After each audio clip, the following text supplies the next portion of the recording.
Yan yung ano natin, yan yung, tingin natin diyan.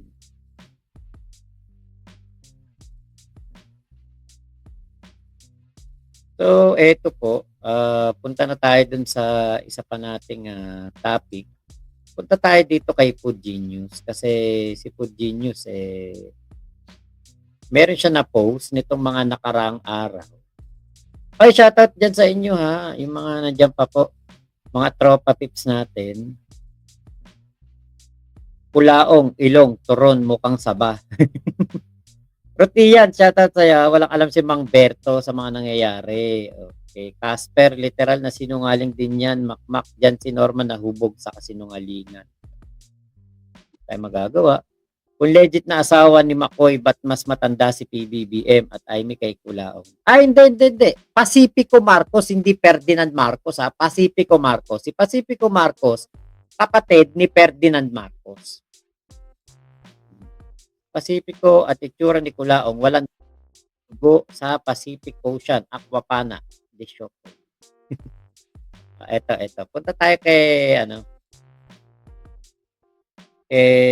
Kuya Food Genius. Puntahan natin yung post ni Food Genius tungkol dito sa kaibigan ni Kulaong na si Abby Siwa. At etong si Abby Siwa kasi ay tropa ni Kulaong talaga 'to. Kasi nung nakulong si Kulaong, isa 'to sa mga kinontak niya, eh. Okey, eto. Saan na ba 'yun? Nasaan na ba? Ayun, eto. Hmm. Ngayon, dito po sa post na ito ni Food Genius, makita mo ang ganda pa ni Abby Siwa dito, oh. Ano 'to? Okey, 2020. Okey, eto naman, anong date 'to? 2015. Ayun. So, dito po kasi ay pinakikita po na itong si Abby Siwa ay meron pong mga kaso na estapa, ayan. Kaya siya may mugshot. At actually ito na ano na 'to, tatapos naman na 'tong kaso na 'to. Ang alam ko natapos na 'to at, napatunayan na wala namang, kinalaman si Abby Siwa. Kasi dati napapanood ko ito doon sa Out, sa Channel 7. Diyan siya naging controversial nun, yung si Abby Siwa. Diyan siya ewan ko kung diyan siya nagsimula, pero napapanood ko siya noon sa Out. Yung mga member ng LGBTQ, parang LGBTQ ba? Yung may mga member no, nag-a-out sila sa kanilang mga magulang, sa kanilang mga kapatid o sa kanilang mga kaibigan na sila ay ganun, na sila ay part ng LGBT community. Ngayon ko lang 'to natutukan, ngayon lang natin 'to anuhin, topic. Dito po kasi, excuse me po. Dito po kasi, napicturan etong si, Abby Siwa na meron pong, kasama ni Kulaong si Abby Siwa. Parang pinasa kay Food Genius. Hindi na natin parang malayo na yung yung litrato. Parang ang layo na nung litrato, Pero napicturan po. Etong, ayun napicturan ni hindi si Kulaong. Napicturan si Abby Siwa na kasama si Kulaong sa Sheraton. Ngayon, dito na nagsimula na merong sagot etong si Abby Siwa at, nag-video na parang binabanatan ni Abby Siwa si Food Genius. So, eto po kasi si Kulaong, actually siyempre sarili naman desisyon niya ni Abby Siwa kung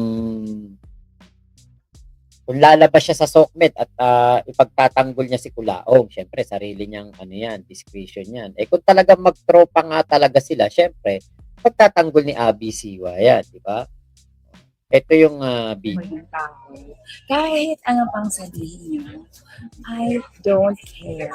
And hindi mababago our friendship. Okay?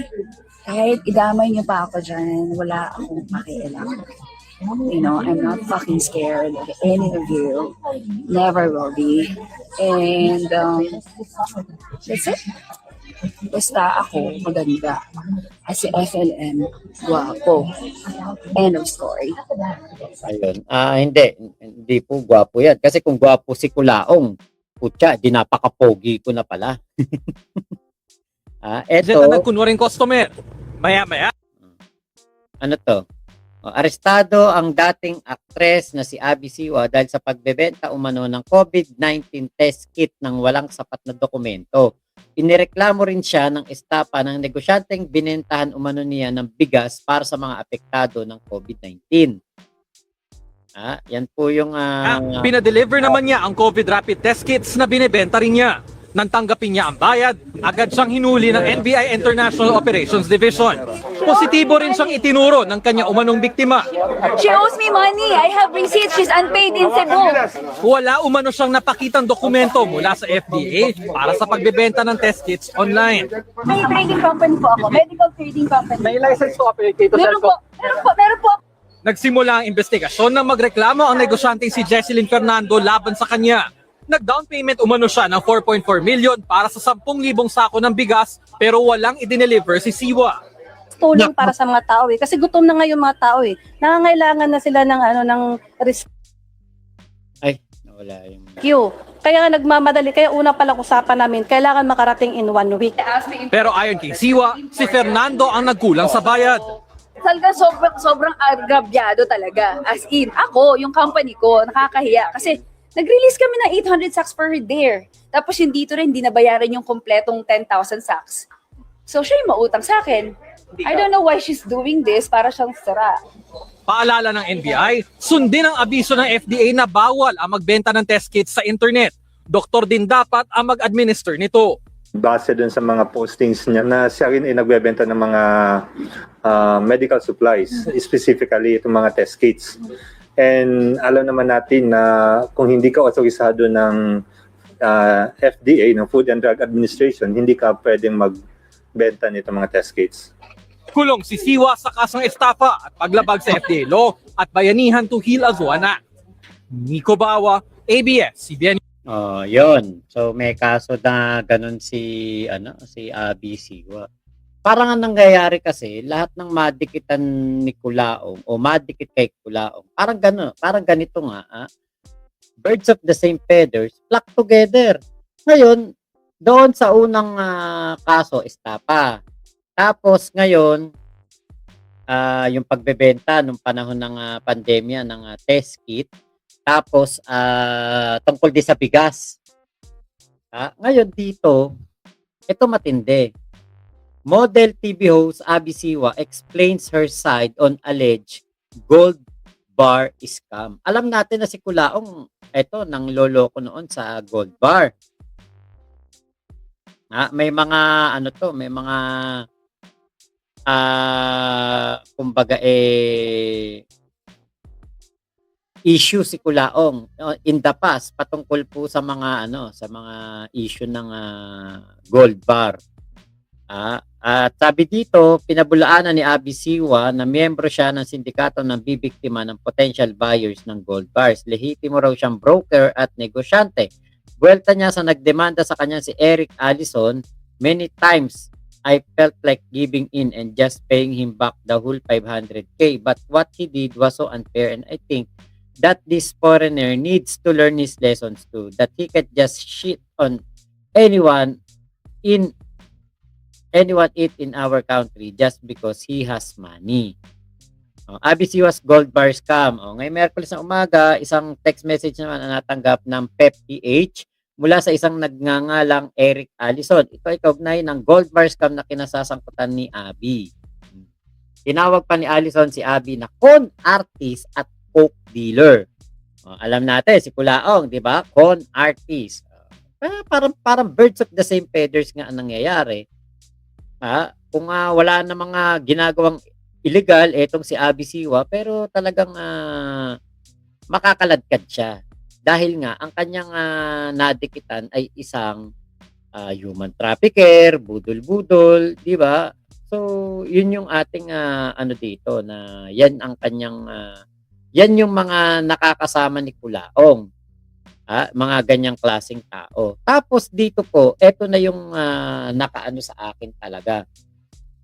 Ito po ay galing kay Inay Mary Ann Faustino. Siya ang nag-picture niyan no nabubuhay pa siya. At nakalagay nga po diyan, no, Dear Mary Ann and Nestor, please give Abby Siwa 200k today and 300k after 5 days. Naalala mo ba nang tumawag ako sa iyo asking for 500k? Ito na yon para sa kwarto ko. Sa kanila ako lumapit nung nabartolina ako. Salamat at ako na ang bahala paglabas ko dito. Maraming salamat. Matatapos din ito. Nestor and Mary Ann. At sa inyong lahat, remember kayo lang ang pwedeng sumalo sa lamesa ko pag natapos ito. Diba? Yan na yon. Yan na yung naging pagpapatunay na talagang si Kulaong at si Abby Siwa ay talagang may transaksyon, super close talaga sila. Kaya magkakasama sila. Kung nagkita sila sa casino, syempre, di ba, makapagkwentuhan. So, eto, si Abby Siwa po ay tingin ko may contact sa loob. Kasi yan, no, sabi nga dito, eto na yon para yan sa kwarto ko. Sa kanila ako lumapit nung nabartolina ako. So ito si Abby Siwa ay merong contact sa loob para makapag-VIP si Kulaong.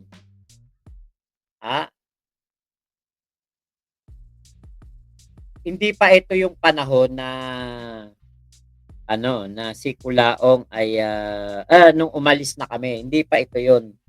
Na kay Kulaong pa kami nung time na ano yan, na nangyari yan, yung sulat na yan. June 4, 2020. Na kay Kulaong pa kami. Kasi umalis kami kay Kulaong 2021. Kaya ito po, pagpapatunay na talagang sila po, si Kulaong at si Abby Siwa ay talagang super close. Dahil nga po, nagkaroon sila ng transaksyon noong nakakulong si Kulaong sa BJMP. Nung nabartolina daw si Kulaong. Ito nga po yung kumbaga mga hindi na iimbestigahan, hindi na nga nasisilip kasi kung ito lang po ay napigilan noong panahon ni Kulaong, etong mga pag-VIP niya.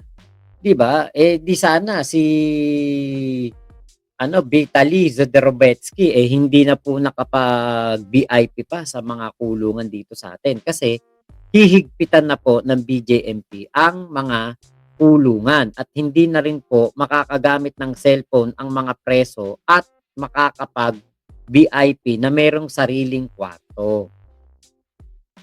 Yan po yung napabayaan noong panahon ni Digong. Na samantala ni Digong nasamantala ni Digong yung tawag dito, yung nasamantala ni Kulaong yung korupsyon noong panahon ni Digong. Kaya po ayan, lumabas tuloy itong mga kaso na ito patungkol kay Abby Siwa. Pero itong estapa, ang alam ko, itong 2015 na estapa, ayan, alam ko na na to, na settled na to, parang nanalo sa kaso diyan si Abby Siwa, around 2020 yata lumabas yung ng korte, desisyon ng korte.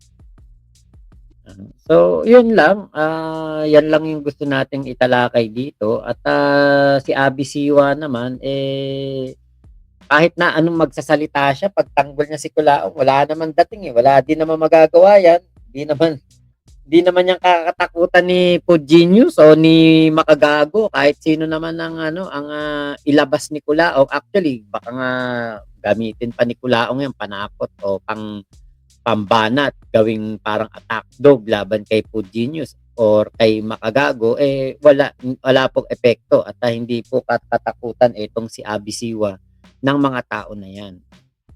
So, eto, makikita talaga natin na magkasama si Kulaong at etong si Abby Siwa dahil nga po, sila po ay mayroon ng nakaraang transaksyon sa pagkakakulong ni Kulaong noon. Yan. Big Mama, para may tililing din si Abby o parang lang ha? Baka i-post din ako ni Abby. Ay, pinost ba si Kuya Joel, hello po. Ramil de Vera, ayan.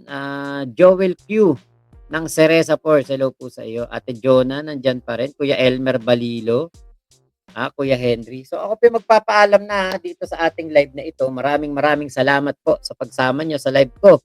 At ingat po kayo. Nasa mang panig po kayo ng mundo. Mama chup chup. Love you. God bless us all, Pilipinas. God first. Salamat po. Palike po ng ating live bago po kayo umalis. Ayan. So maraming salamat po ha. Ingat po kayo. Nasa mang panig kayo ng mundo. Mama chup chup. Love you. God bless us all, Pilipinas. God first.